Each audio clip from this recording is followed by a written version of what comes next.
انداز سے میں نے اکثر کہا کرتا ہوں کہ امام احمد رضا کا علم اس انداز میں کہ جب امام احمد رضا سے پوچھا نا کہ حضور کو کوئی یتیم کا یتیم، آج جس کی جو مرضی آتی ہے وہ بولنے لگتا ہے، حضرت اکر معیار لفظوں کا معیار نہیں رکھتا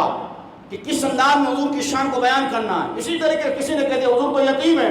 آپ دیکھیں گے شادیوں کی محفل ہو، قبرستان میں ہو، ہر بندہ جو ہے مفتی اور عالم سے نیچے گزار نہیں رہا،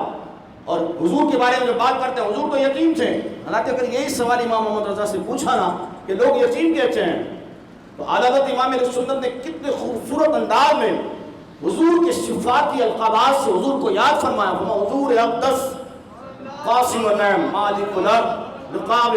معطی منعم قسم قیم ولی والی علی عالی کاشف الکرب رافع الرتب معین کافی حفیظ وافی شفیع شافی عفو عافی غفور جمیل عزیز جلیل وہاب کریم غنی عظیم خلیفہ مطلق حضرت رب مالک الناس خدایان عرب ولی الفضل جلی الافضال رفیع الرزق ممتنع الامثال صلی اللہ تعالی علیہ وسلم۔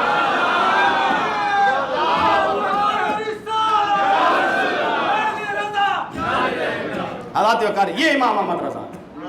یہ ہے امام احمد۔ یہی کہتی ہے بلبل باغ جنا کہ رضا کی طرح کوئی شہر بیاں نہیں ہے ہند میں واصف شاہ ادا، مجھے شوق ہے طبع رضا کی قسم۔